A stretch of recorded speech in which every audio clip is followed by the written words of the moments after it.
All right, we are live. Good morning, everybody. It is, what day is it? It's March 11th. Thank you. It's Wednesday, March 11th. House Government Operations and Military Affairs.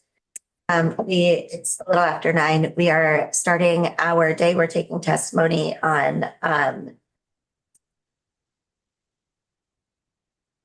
it's a draft. It's an act relating to emergency management. It's draft 26-0550. And we are starting off, with some testimony from a related bill on H901.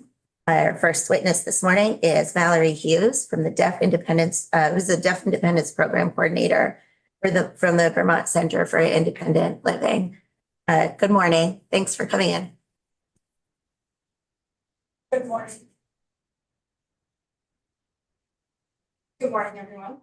My name is Valerie Hughes. I'm the Deaf Independence Program Coordinator for CIL, Vermont Center for Independent Living. I'm also deaf. Thank you for inviting me here to come and testify on H901. I work all over the state. I'm here to just give my testimony to really emphasize the need we have for accessibility in emergency situations. For deaf, deafblind, hard of hearing, and late deafening. Especially, during those emergency situations. I really wanted to come here to give evidence on, because typically deaf and hard of hearing, deafblind people are the last people to know about situations due to the accessibility limitation we have right now. Like one example of that would be during the flooding in 2023. There was a deaf person who didn't know what was happening. No weather warning, no flood warning, nothing was accessible for him to know. And so he ended up being stuck at home. Finally, eventually, somebody came to rescue him. And then a few weeks later, he ended up dying. Another example would be, this is from a while ago. We're thinking about E911. Before we used to have the New England Telephone Company, and I know that they collected a bunch of data on different individuals who are deaf, hard of hearing, deafblind. And it was a volunteer, you could volunteer that information. So that if an emergency happened or something happened, like if I called 911, the dispatch operator would say, okay, so that person is deaf. Just have that information beforehand. And that information, New England Telephone Company, I don't know what happened to it, because now everything's automated. We're not using landlines anymore. Everything's wireless. We're all using cell phones, texting. But also not all deaf people and deafblind people have the money to buy new technologies that are wireless or new equipment, because a lot of that equipment costs a lot of money.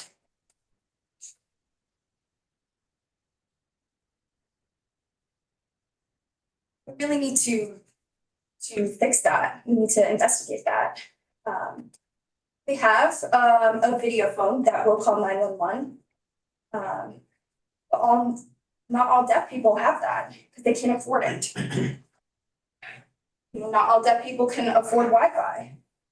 Not all deaf people have an email address. So we really need to figure out how to improve the accessibility to reach all deafblind folks.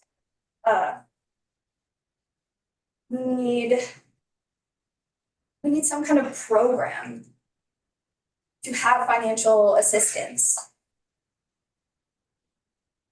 like to help with emergency alerts. I know actually one deafblind person, and they have a doorbell system and it works great for them. And it looks like a simple enough system, but that costs them $400. And most deafblind people, they have limited income. Maybe like $2,000 up to like $2,000 a month, between like $1,400 to $2,000 a month. And that pays for rent and food, groceries, their basic needs.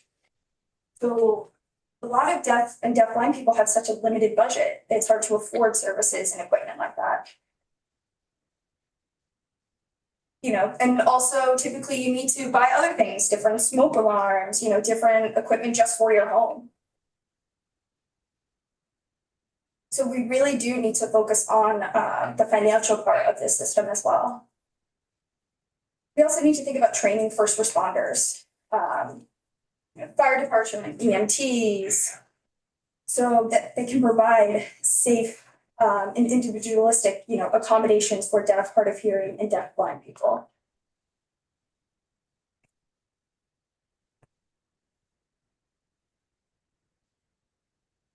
Like, does that person know sign enough? How do they communicate with that person? Can they write back and forth? Can they do text to speech? Another example I have, one deafblind person, there was a tropical storm. And he was sitting and waiting for the bus outside. But the bus system had stopped due to the storm and he had no idea. So he went back home because, the bus never came. And then he found out that everything was closed down because of a UPS delivery person. He had no idea. UPS guy let him know. The bus system closed, the town is flooding. He was like, oh my goodness, wow, I had no idea. You'll see it on the news a lot, on TV, and they'll have captioning, which can be helpful. But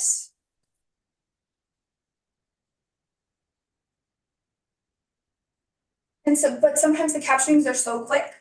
Sometimes we can't always read everything. They go away so quickly. The news person speaks quick, captions go away.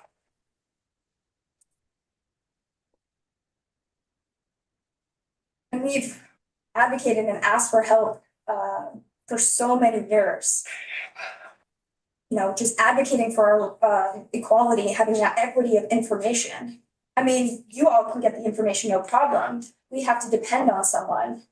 Get that information, do you know what's going on, have that community or family support. And I know where I work, VCIL, Vermont Center of Independent Living, offers captionings and ASL interpreter for press conferences, but that's the bare minimum. It's not enough. We need to have accessibility for all people with disabilities. Financial plans for people to afford phones, technology. We need that information when emergencies pop up and we need it quickly. So I want everybody to please keep that in mind. And some deaf folks don't have access to language that well. Some have only up to like a 4th grade reading level. So sometimes the captions are not enough. They can't read it and understand it. That's why having an ASL interpreter and the captionings is necessary for everything.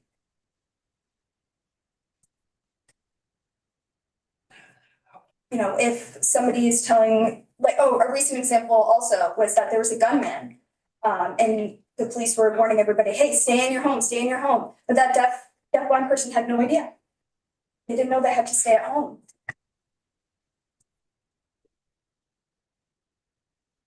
And also deaf-blind people are isolated in general from information. And it's even more essential when it's that emergency information.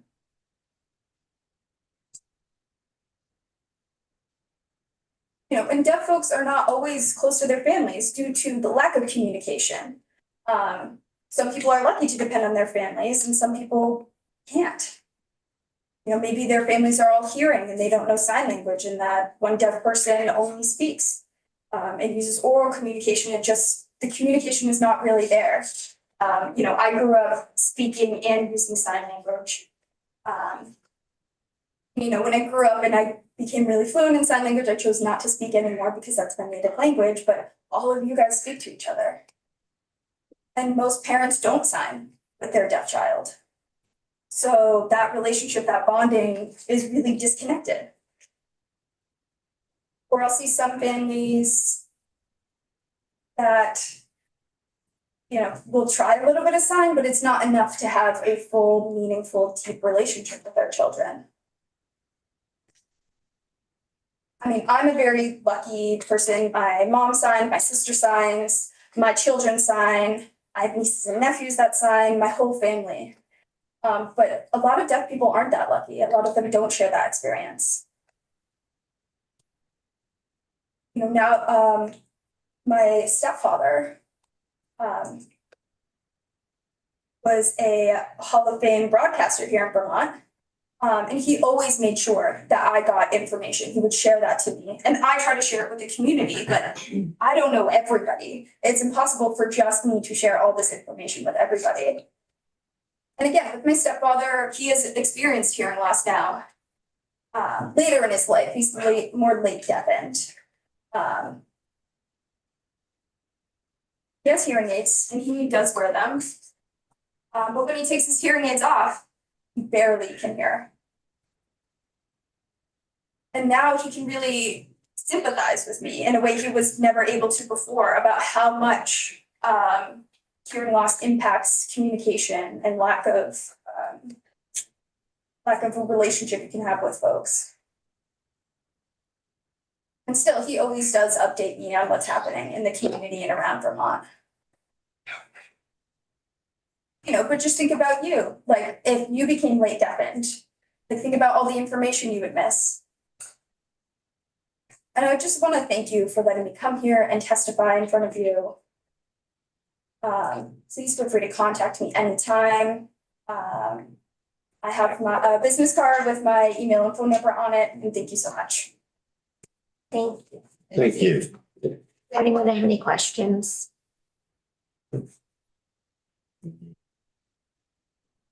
I did.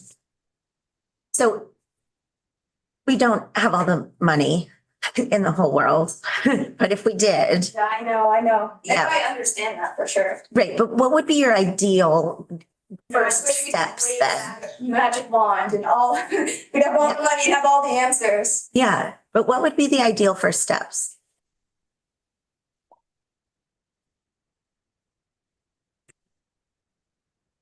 Really, to be honest,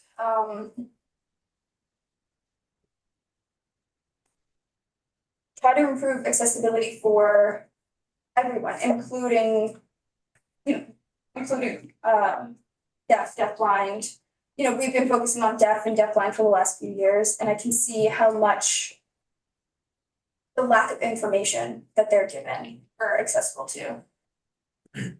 I mean, money's the real thing, right? It's a huge issue right now, and I understand that. I try to get information to some of the deaf and deafblind people I know in the state. But I know that there's other out there, and I don't know. You know, if it's because of if their family takes them out, if they're social, if they're friendly, you know, I don't know.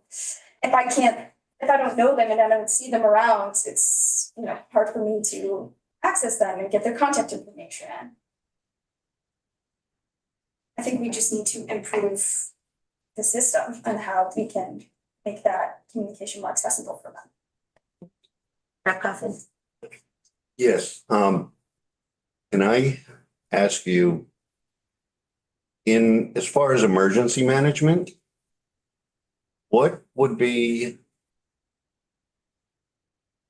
a good way to implement to make sure, this is your opinion, to make sure that even local fire departments or EMS or police would know who to contact? Would there be, if it were a voluntary let people know that they could voluntarily let the local police department, the fire departments know that someone there in an emergency situation would need special contact, would need to make sure they knew? Is that something that's something we could do that would be a low cost effect to help people? Yeah, I mean, I think that would be great. It means you mean that the person would volunteer that information, right, to get the accommodations with that person, whether it be the fire department, police. Would you also want to include that, like, what kind of communication they need? You know, like, some deaf people just use ASL, some are okay with English, some are oral and will speak. You know, there's a range of communication styles and modalities that people will use. So, like, when I was younger, I would speak all the time, but now I choose not to. I don't use my voice. And especially now, like, I want to I want to show people, this is me, I'm deaf, I use ASL, I use interpreters, and I will use writing back and forth. So. And I do have, and I have some information that, I'm happy to give ideas and brainstorm. I've got to balance not breaking confidentiality, obviously, but I'm willing to work with the community and you all. Right. So again, thank you for that. And what I was trying to get at was a voluntary to let them know. But in that voluntary joining with them to let them know would also include how the preferred method of contact is, how, if it's ASL, if it's written and in the way that would work best for the person. I think that would be awesome. That's a great idea. And again, we just have to make sure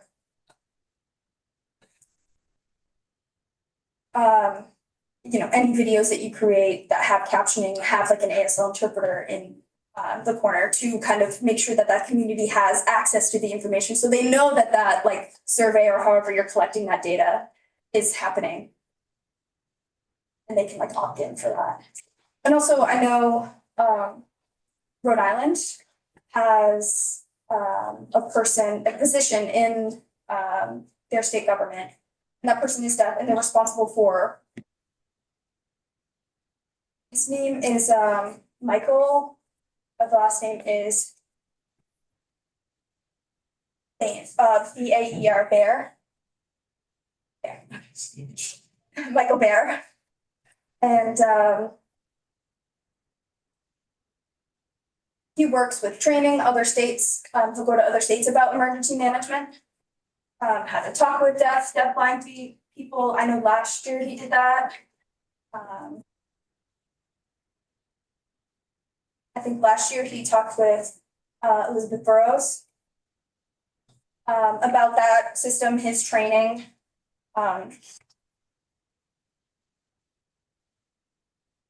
So, if that's another resource, I think that we should maybe look into that, because right now there's only 2 states in America that have that position specifically. Hopefully we can use that as the next step. Thank you. Thank you very much. Wonderful. Thanks so much for coming in. All right, we're moving on to our next witness who's on Zoom. It's Franly Eulario Nunez, who's the president of the Vermont Association of the Deaf. Hold on one moment. My computer just got switched. That's fine. Take your time.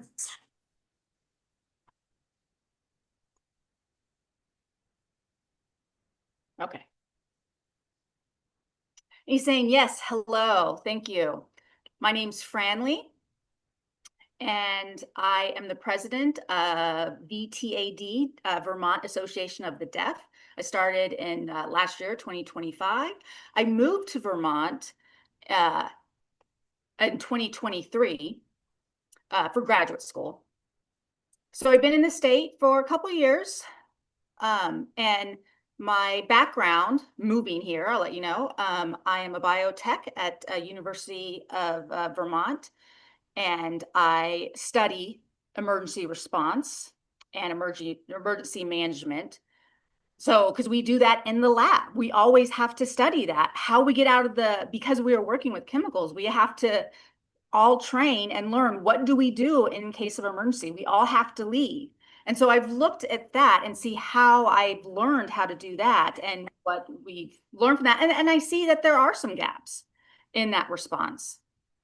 And especially I see those responses for students with disabilities, for people there in the lab with disabilities. And that can include deaf, hard of hearing, deaf blind, and just other students with disabilities. And I've worked with the university to try to mitigate some of those gaps and try to figure out what can we do to make sure everyone stays safe. And I've talked with the University of Massachusetts. I've talked with them about what they plan in their schools, because that's where I used to go to school.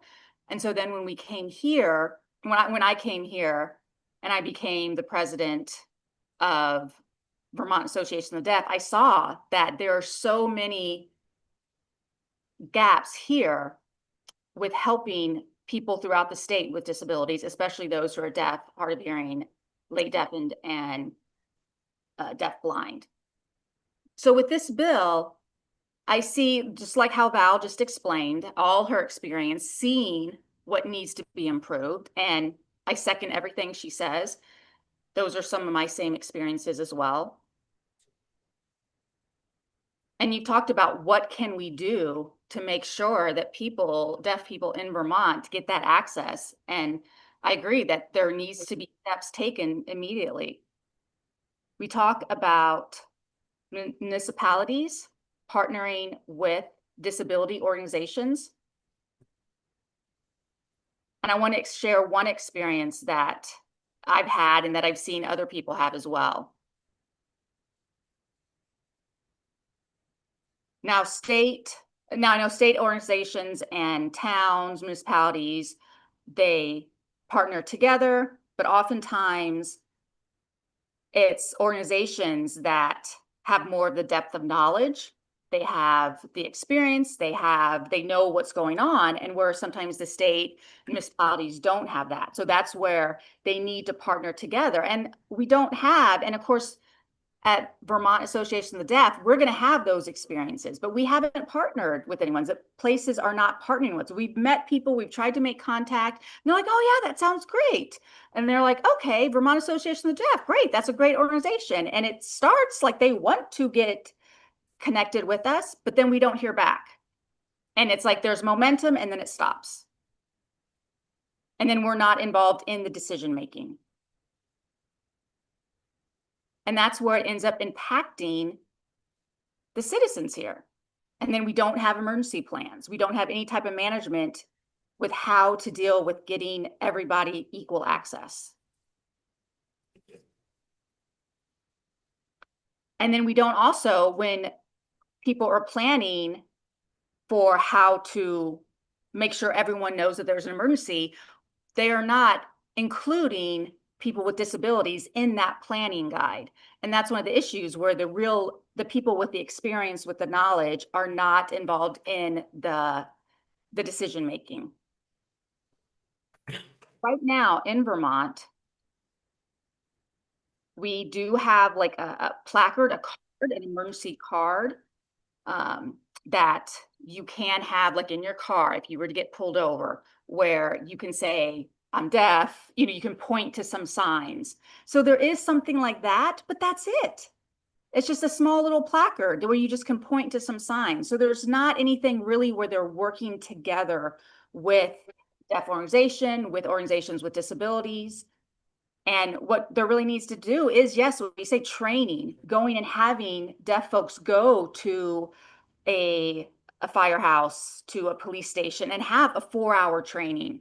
Have something where we can everyone can really learn from each other. And so when, for instance, for myself, if I were to get pulled over, or a police officer were to come to me, I don't give that plaque. I wouldn't. I don't show that. It's not effective.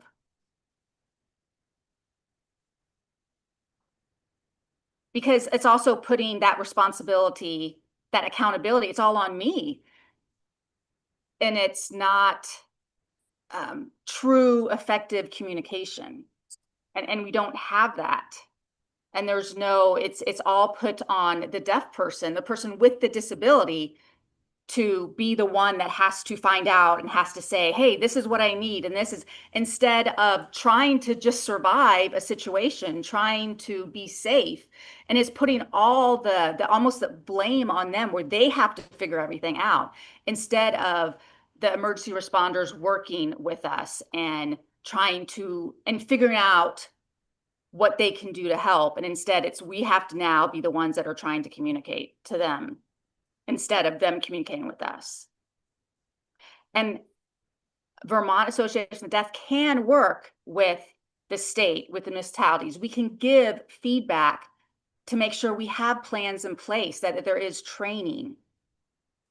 And there's something that can be put in city centers to make sure that first responders have the type of plans in place that work for everyone, that work for deaf and deafblind, people with disabilities.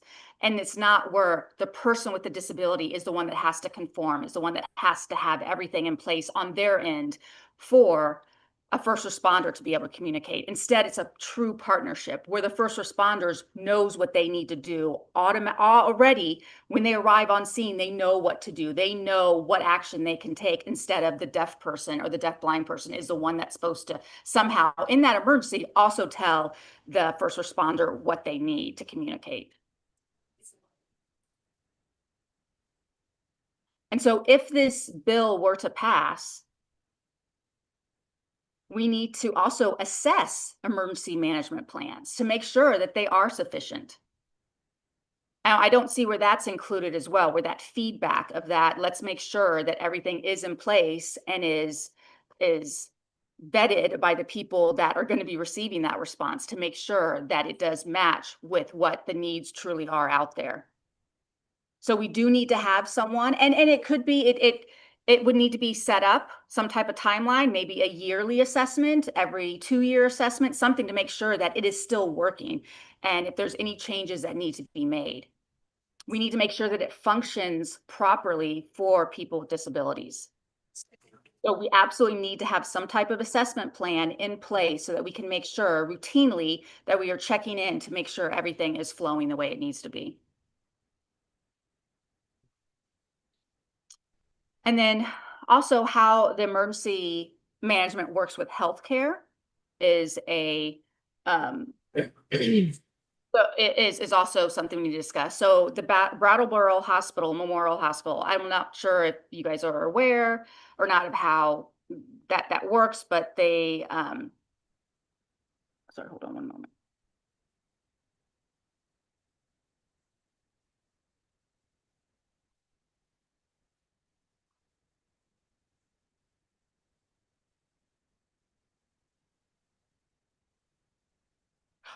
So Brattleboro Memorial Hospital settled with a case that they just had for provide accommodations. Interpreters, just being able to provide interpreters, because they have not been able to provide that since 2019, consistent interpreters in cases of emergency. And so now it's 7 years later, and they have been struggling to be able to provide interpreters. They just settled a case. But we were not involved with, and so they have to make improvements now. We deaf folks were not involved in those decisions of what improvements need to be made. So it was the hospital, lawyers discussing what needs to be improved, but there was no feedback from the people that they're trying to improve it for. The people that the deaf community was not involved in any of the decision makings that they were making for the deaf community. And that has upset the community greatly, because people are making decisions yet not involving us. And that's what I'm trying to say, is that we, Val, me, other people of the community need to be involved in decisions. We need to have the assessment plans. We need to make sure that the emergency management is functioning, the plan is functioning the way it needs to be. Because without our feedback, then how are you supposed to know if it truly is effective? And like Val said, yes, there are some deaf folks who can lip read, but even with lip reading, there's still things that are missing. And if you don't know if you're missing things, you don't know you're missing things. So we need to have improvements. We need to have a coordinator who understands and has an expertise in people and working with people with disabilities. So someone with experience, with that knowledge. And we need to make sure that someone also knows the ADA, American Disability Act, and that someone is able to have the expertise in how to provide emergency management, communication, knowledge, feedback. The deaf community has to all be involved when decisions are being made, when programs are being implemented. For this bill to have the proper representation, you'd have to have each scenario, each type of emergency would have to be studied and realized and figured out what exactly needs to be done to make sure everyone can be aware and is knowledgeable about what the next step would be in that plan. And then in closing,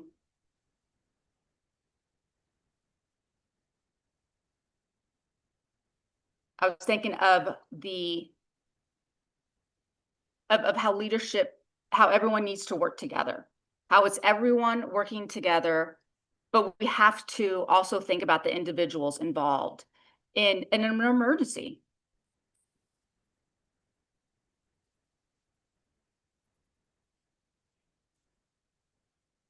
And I think oftentimes the individuals are the ones that get lost when plans are being made.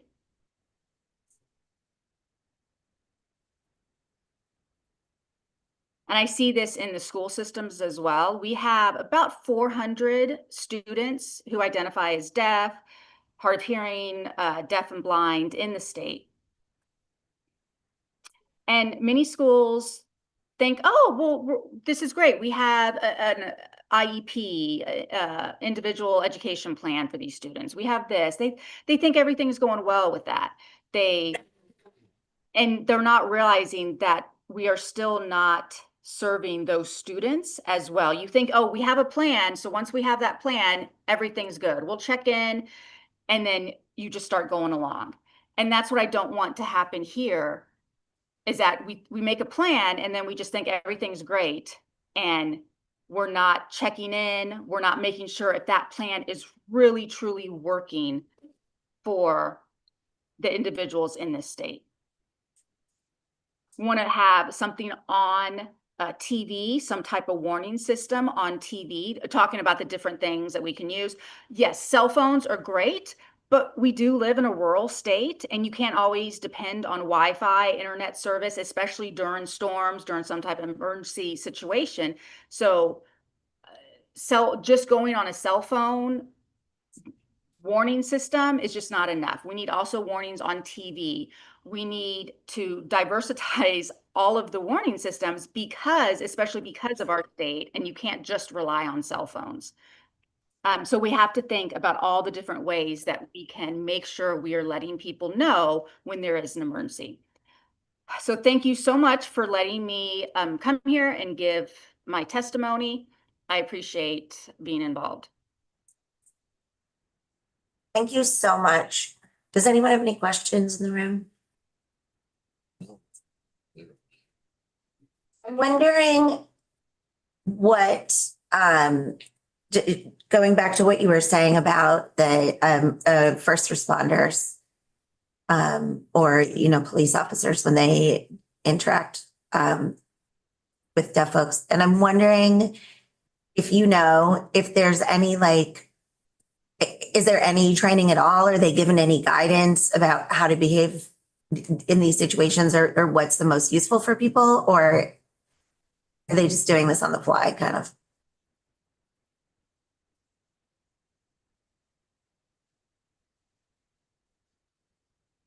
Right. I know a few years ago in New York, in Rochester, New York, I know that they did try to partner with first responders, the deaf community, and the university, and they did have some training there with firefighters,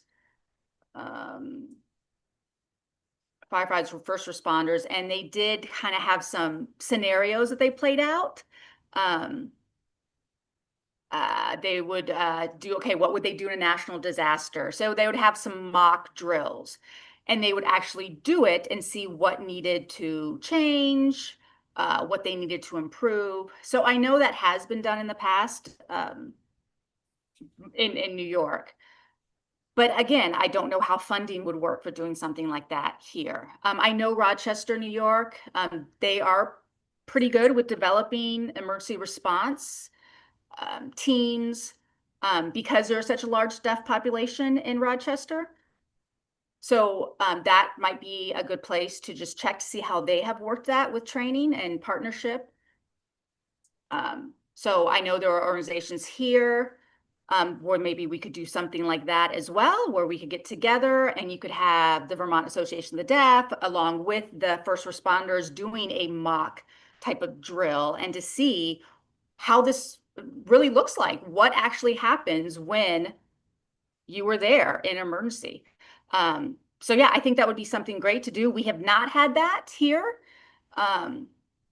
But I know that would be something great to do. And like I said, I know other places have done it, but I mean, it would be, you could see how cell phone notifications work, how TV notifications work. But again, like I said, I hate to rely too much on just doing like cell phone type of notifications because of the spotty Wi-Fi and internet in our state. But yeah, but to have, and because I don't even know, have first responders even met and communicated with deaf folks in the past? I don't know. I mean, because we are kind of a little bit more isolated in this state, I don't even know if they've ever even met a deaf person before. So just basic training like that of how to figure out how to communicate would be beneficial. You know, and that would just help open the doors for more support ongoing. So I think that is the first step, doing something like that, a mock drills to start figuring out what needs to be done, and opens that communication. And like I said, I don't know if that's something that first responders would be open to, if there'd be even pushback to that, I'm not sure, but I think that would be something that would be a first step to get that communication going. Yeah, I would hope there wouldn't be pushback for that. It's distressing to think of people isolated and vulnerable in an emergency. And I wonder, this might also be a question for Val. If either of your organizations have worked with the Vermont League of Cities and Towns. It was interesting, that idea. I can't remember which of you brought it up about working with municipalities. And I wonder if that is something you've tried to do before, or if it's, it's just an idea of a possibility, I guess. This is Franley. And I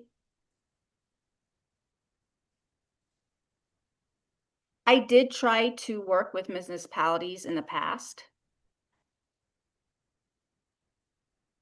I mean, and I don't remember exactly which ones, but because they were smaller towns. And some of them, like I said, they would be like, yes, great. But then there would be an issue of getting an interpreter. And so that would have to be planned out. And so again, it then goes back to if there's an emergency, it's difficult enough getting an interpreter when you're planning a meeting, but then trying to plan one when it's a last minute thing, when it's an emergency. So there's just not a lot of coordination. There would be, yes, we want to get together, and then it would just fall through. And again, it would become a whole issue of trying to schedule a get together, trying to figure out when it would work. And then it fell through all the time, and it just never has happened. So I have made plans, and then it does not happen. And often it ends up being a communication issue where we both want to do it, but then there's not an interpreter available, or they're not going to get an interpreter. And so it always falls through. And it always comes back to, well, we don't have the funding. We don't have the funding to pay for an interpreter. We don't have the funding to implement these things. It always just comes back to funding. Yes, and that is the worst. I think we all hate that it comes back to funding.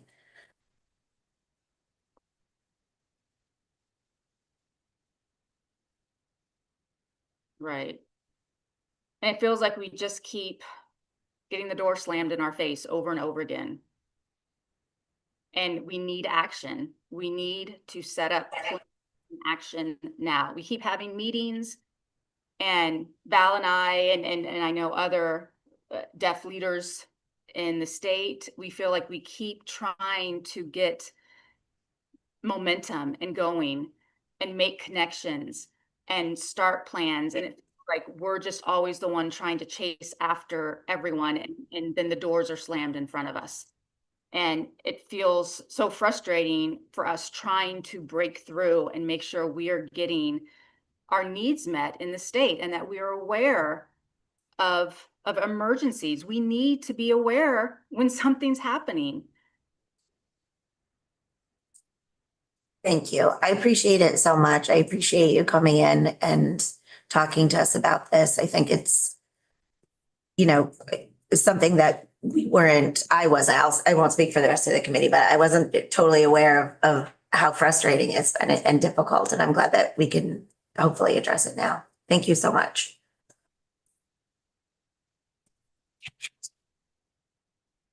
Thank you. All right, and next we have Sarah Launderville on Zoom, the Executive Director of the Vermont Center for Independent Living. Hi, Sarah. Hi, can you hear me okay? We sure can. Awesome. All right. So good morning. My name is Sarah Launderville. I just sent in my testimony and I think Nick is sharing it with you. So I apologize for my delay. I'm Sarah Launderville. I'm the Executive Director of the Vermont Center for Independent Living, and I'm also the President of the Vermont Coalition for Disability Rights. And I really appreciate this hearing and invitation today to testify. I appreciate the bill and how it addresses the holes we currently know are in emergency preparedness and response systems in Vermont. We believe that inclusion of people with lived experience can make our system stronger. VCIL is a disability-led organization of people with disabilities working together for dignity, independence, and civil rights. We were founded in 1979, and we provide supports and programs as well as offer education, technical assistance, and systems work to enhance Vermont and break down barriers that people with disabilities are experiencing. We've been involved in emergency management. We've been involved in emergency preparedness as well as response for many years in different ways. And unfortunately, in the most recent past, we find ourselves always dealing with emergencies as they happen and working to encourage the system to change, only to find that after the existing emergency, the system goes back to one that fits the need of most, but not people with disabilities. Our systems are indeed built on ableist models, ones that favor people who can walk, who have a car and can drive, who can read or see, who can communicate by talking or hearing information, who have a place to live permanently, or who have access to cell phones, English speakers, people who understand social media, and who take the information in neurotypical ways, or that their presentation fits dominant cultural norms. We set up systems and leave people out for lots of reasons, but mostly because the perception and reality that it costs money or takes effort to build something stronger. We have buildings with stairs, press conferences with no American Sign Language interpreters, social media posts with no visual descriptions, communication that has complicated language, complicated paperwork that needs to be filled out electronically, and systems that fail for people when seeking reasonable accommodations. Our systems and emergency response are highly dependent on volunteers, towns, and people, most of who have not been educated on the Americans with Disabilities Act's requirements, or even simple etiquette on how to be around people with disabilities. And in some instances, we have leadership that resent their responsibilities connected to disability altogether and discriminate outwardly to people and families with disabilities. We have school systems not providing the supports to students and schools themselves that leave students with disabilities without equal access that range from participating in a field trip to safe response during drills and actual emergencies. In recent years, VCIL has found herself at the center of conversations and complaints from disabled Vermonters around these systems. The lived experience and the inclusion of that experience in planning and implementation is something that can help change the system, but only if done in a way that doesn't minimize the inclusion of the voices or go back to a different system when the crisis is over. The problem is, for years, people with disabilities have been asked to participate in this sort of work only to be met with defensiveness of people being paid to provide those services, or people who dismiss the voices of those who have been oppressed or upset because the person is raising the issue and identifying something they don't understand or it will cost money to fix. When the flooding hit in most recent history, VCIL and other advocates met with FEMA every single day for 3 months and then tapered off to weekly meetings. We worked to ensure that our peers in the community were getting what they needed, including medication and food. We brought issues to the team as they arose, and our FEMA contact for disability would help raise and help address individual issues. And we coordinated the coalition of organizations supporting people with disabilities. So many volunteers and groups stepped up too. When I remember that time, I remember all the good of people helping. But I also recall what could have been better and the complaints of people that could have been avoided had there been good practice in place or a stronger understanding of disability. In one situation, a community leader helped bring a community together by holding conversations within the municipality. We and individuals with disabilities asked for American Sign Language interpreters and live captioning for Zoom portion of the conversation. There wasn't an actual group responsible for the meeting, and that translated into nobody taking responsibility for accommodations of people with disabilities. We were told that there just wasn't enough money. Leadership asked VCIL to pay for the accommodations under the Americans with Disabilities Act that passed 36 years ago, by the way, they were responsible for. But it got better. The city said that the community group was running the meetings, and the community group said that the coalition of them, including the town, making it one of those, quote, grassroots responses in which nobody was technically responsible to ensure that people with disabilities were included in that conversation in a meaningful way. Nobody wanted to take that responsibility, and nobody had a budget, a planned budget that would help this group hold meetings accessibly. That is poor planning. Deaf and hard of hearing individuals were actively asking to participate in the conversation, and they would have been left out. And in the midst of our central office being completely destroyed here in Montpelier by the flood, just like many, and moving our employees to home-based work, just like everyone else, most of whom our employees are people with disabilities themselves, trying to figure it all out, we decided to pay for the accommodations, even though it wasn't our responsibility. People were absolutely ready to congratulate, give awards and concerts to the able-bodied volunteers who were mucking out the buildings and homes, which I am not trying to diminish because the response was indeed great. But as we raised concerns and issues of inaccessibility, we were met with, come on, we're just trying to do the best we can, and we're all in this together. A famous quote from the most recent pandemic that the people with disabilities were also left behind it. All upholding a system that didn't really want to hear from people with disabilities and deaf Vermonters unless it fit into a box of not having to pay for it and not having to change the facilitation for just a few people. Around that time, we also heard from disabled people experiencing homelessness that there was a noticeable increase in, quote, helpers, social workers, volunteers who began showing up regularly to check on people's safety and needs. And although well-intentioned, this influx had unintended impact. Some community members chose to move deeper into the woods to create more distance. Many of the helpers lacked the experience, the relationships, and understanding needed to respectfully engage with that community. And their presence felt intrusive rather than supportive. During these emergencies and the pandemic, information was not shared in accessible ways. Organizations like Green Mountain Self-Advocates made accessible public service announcements in plain language. And on a regular basis, deaf advocates, as you've heard today, at the beginning of every emergency, continue to remind the media and the governor's office to provide American Sign Language interpreters fully on the screen so deaf Vermonters are getting that information in real time. The fact that this is still not baked into a regular practice feels like outright discrimination to me. One TV station asked me after I called during an emergency years ago to advocate for an interpreter to be shown fully on the screen. And he said to me, a leadership within our media, not to be disrespectful, but how many deaf people really live in Vermont? They had to worry about the optics of the screen instead of how to get the information to that community. That's the type of attitudinal and communication barriers that cause people to die during emergencies. The pandemic has also been a place where so much has changed, but When it benefited more of the general public, the public health emergency was lifted. But even when VCIL was advocating for masking, testing, and vaccinating because our peers were still at risk, it was met with nothing. Our state actually gave away parts of the stockpile that we were begging for. We have so much information on ways we asked for help from different departments that was literally met with nothing.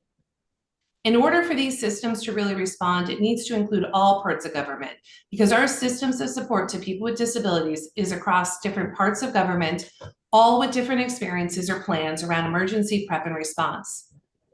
These examples, and frankly, a lot more that we are all symptoms of systematic ableism, where emergency structures were built assuming non-disabled bodies, needs, and communication styles.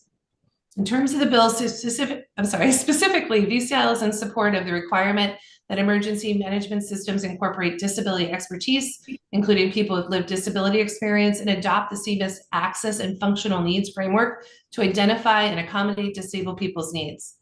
These changes are essential, and the implementation will only succeed if Vermont addresses the structural issues that repeatedly undermine safety for disabled residents. Having a focus on functional needs of the barriers that are around us for a lot of different communities of people, including people with disabilities, culturally deaf people, but also people experiencing homelessness, elders, people without transportation, et cetera. And it allows us to have important information to aid in preparation and response to emergencies. And in the written testimony, I've provided some links, and in California, they developed an Office of Access and Functional Needs that you can see in the link. As we look to the failures of the current system, H901 has a requirement that emergency plans explicitly address shelter siting, universal access, accessible communication, and diverse functional needs response directly to those, and it responds directly to those failures.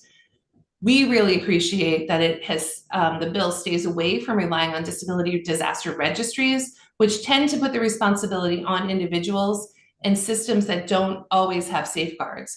While some people appreciate having emergency response cards and systems around that, they need to be embedded in a way with people who are very well trained in health record confidentiality and understanding.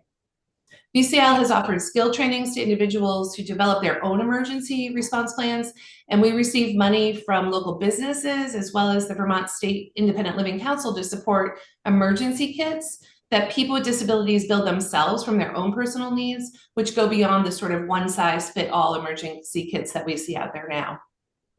We appreciate the requirement that the municipalities partner with disability-led organizations across all phases of emergency management, which moves Vermont towards a more just, equitable model rooted in community power, not paternalism.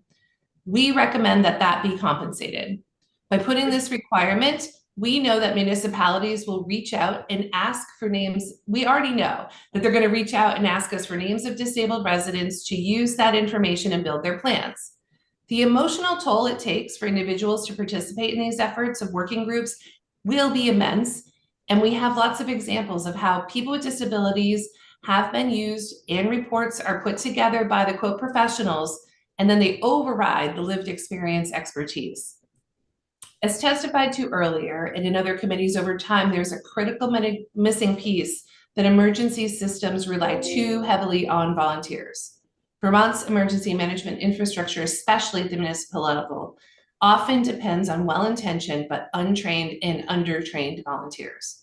While volunteerism is a proud part of our Vermont identity, the model has repeatedly failed disabled people because volunteers are often not trained in disability rights, the ADA, or inclusive practices. And I will say that we provide technical assistance and training, and we have partnered with all of the entities as well as the Council on Rural Development. There's still missing pieces here. Many do not understand access and functional needs of community accessibility. Volunteers may have unintentionally caused harm by making assumptions about a capacity, mobility, communication, or medical needs and breaking confidentiality. Emergency roles change frequently, meaning knowledge and training are rarely consistent or retained. And when volunteers, rather than trained professionals or disability-informed staff, are responsible for evacuation, shelter operations, communication, or transportation coordination, disabled people face disproportionate harm. And this over-reliance on untrained volunteer labor is not sustainable, and it does perpetuate inequity. This bill provisions requiring consistent standards in training, accessible communication, shelter operations, and planning create pathways to correct this. But to succeed, training must extend far beyond paid staff to include those volunteers on whom municipalities rely on every day. And without training, systems designed to protect disabled Vermonters will continue to fail them. And training should be led by disabled and deaf people. To fulfill H901's requirement that people with lived disability experience participate in emergency management bodies, Vermont must ensure that participation is accessible, including remote participation, transportation supports, multiple communication formats, and flexible scheduling. And as I said, participation must be compensated. Sharing lived experience is expert labor. Stipends are essential to prevent the exploitation of disabled Vermonters whose insights are foundational to implementing this bill. In Florida, Centers for Independent Living have contracted partner in the mass response work. I've included a link to their contract. And in Vermont, that would look a little different. We only have one Center for Independent Living, but we have a coalition of deaf and disability-led organizations that could be connected. By providing compensation, Vermont affirms the leadership and value of the disability community members, consistent with the intent. In addition, we have strong partnerships with the Partnership of Inclusive Design Strategies led by disabled people who are experts in disaster prep and response, and I encourage the committee to ask them to provide testimony on this bill. We've been involved with them supporting two important federal pieces of legislation. I've also linked in my testimony in case you don't know about them. It's the Real Emergency Access for Aging and Disability Inclusion for Disaster Act, which we call READY, and the Disaster Relief Medicaid Act, which is very important, and it's DERMA. And we've held town halls in the past, and we've gathered content that also might be helpful to the committee to have to go back and look at some of those recordings of folks with disabilities and their experiences around emergencies. There was a lot to unpack, and I've tried to give you as much detail, but have so much more experiences that we could share. Overall, we're very supportive of this bill that centers people with disabilities, their experiences, and move to address any inequities that far too long have caused harm to individuals living in Vermont. And I can't thank you enough for taking this up and having a conversation with us today. Thank you. Thank you so much. Did anyone have a question, comments? All right, well, thank you very much. I appreciate all of you coming in, talking to us, sharing your experiences. And we're looking forward to having you back if we need more testimony, and just really appreciate your time and attention. Thank you. Thank you all. All right, I think we're good. We have 1 minute. Do you want to take a break, or are we going to keep going? If you're done with this like a testimony, let's Yeah. take us off for a couple of minutes and we can get resituated for the next Okay. item on the agenda. All right, we're going to get organized for our next witness. Thank you all so much for coming.